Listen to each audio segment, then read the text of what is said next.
Assalamualaikum. Hello everyone. Here I'm going to explain about narrative essays.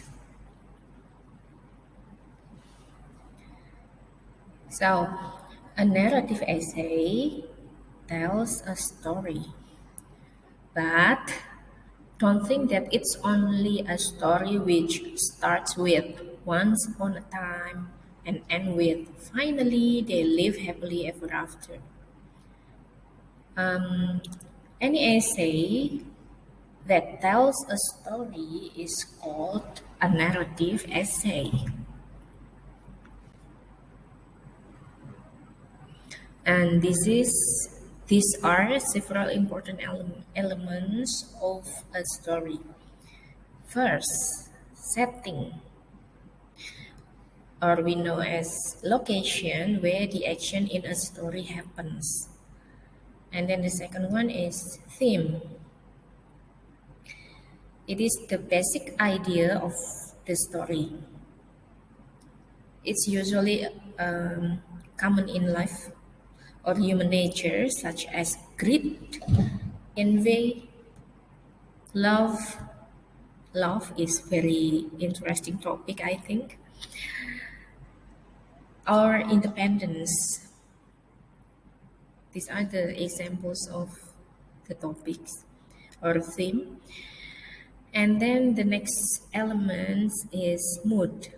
Mood is the feeling or atmosphere that the writers creates for the story.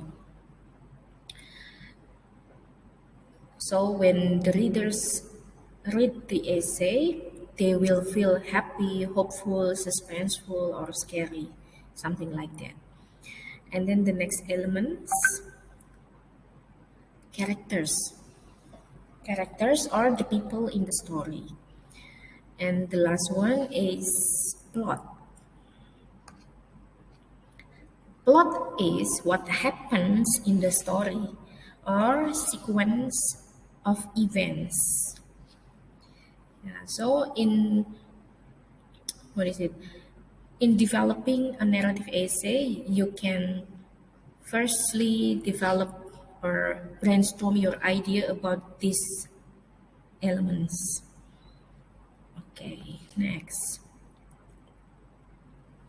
Okay, well, in the previous lesson, you have learned that an essay has introduction, body, and conclusion. And so is it in narrative essay. Oke, jadi di narrative essay juga sama, ada introduction, conclusion, introduction, body, and conclusion. Let's discuss it one by one. Okay, the introduction describes the setting, introduce the characters, and prepare the reader for the action to come. And the introduction should have a hook and a thesis. The hook helps set the stage for the story. It makes readers start guessing about what will happen next. Yeah. So hook makes readers start guessing about what will happen next. And then the thesis. The thesis in a narrative essay introduces the action that begins in the first paragraph of the essay. I mean, in the first body paragraph. Yeah. Okay, so in writing the introduction of narrative essay, you have to mention, to introduce the action that begins in the first body paragraph. Something like that. And next, about the body paragraphs. In the body of a narrative essay, it contains most of the plot, or we call the supporting information.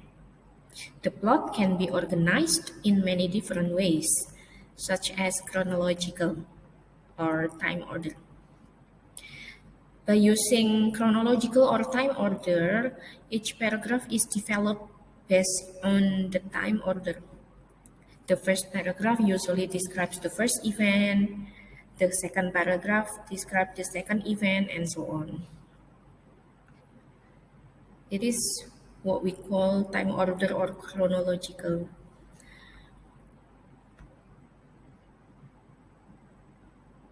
And to make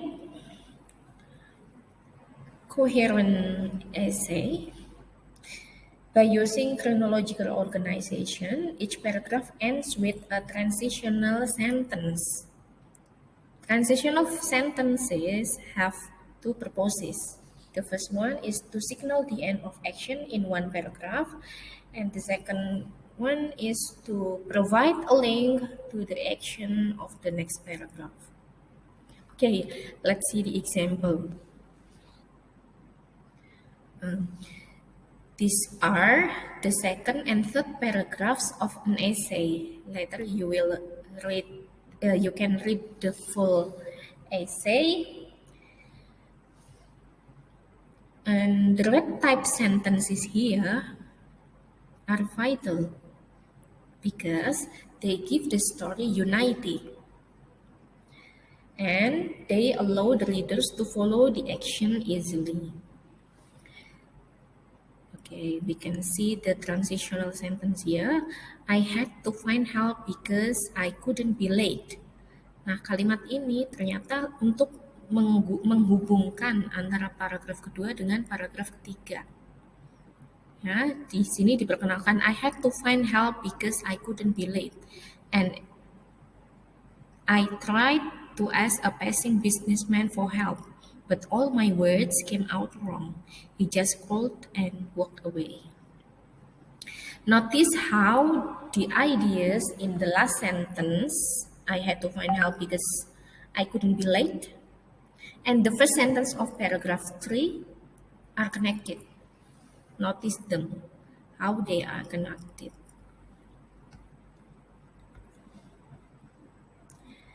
And then the last part is the conclusion. In a narrative essay, the conclusion finishes describing the action in the essay. And the final sentence can have two functions. It can deliver the moral for the story or tell the reader what the characters learn from the experience. And the second, it can make a prediction or a revelation about future actions that will happen as a result of events in the story.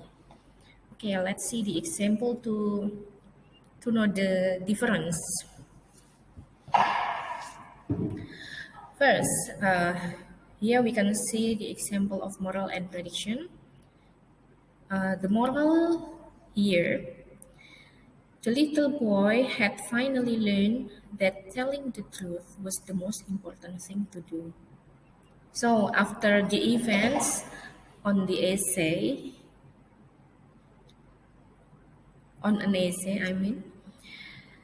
the character or the little boy can learn about telling the truth. This is the example of moral. And here we can see the prediction or revelation. Once in a year, my wife and I return to that magical spot and remember the selfless act and save our lives.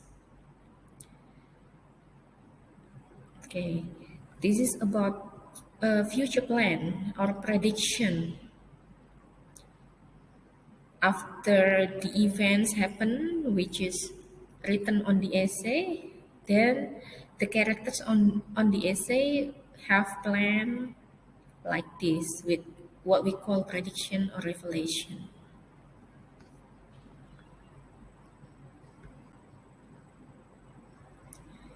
That's about the organization of a narrative essay.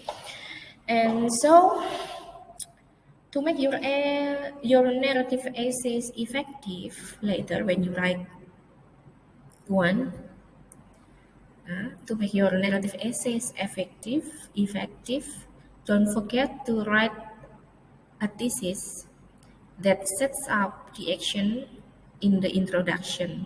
Jadi di introductionnya jangan lupa untuk menuliskan thesis that sets up the action. And then also don't forget to use transition sentences that connect events and help the reader follow the story.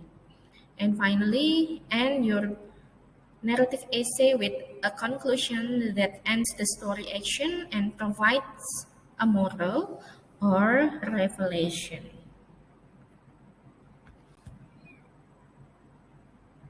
Next, look at some connectors and time relationship words that you can use to write a narrative essay. These words can help you to give unity on your narrative essay. You can use such words like this. For more description about these words, you can check your grammar book later.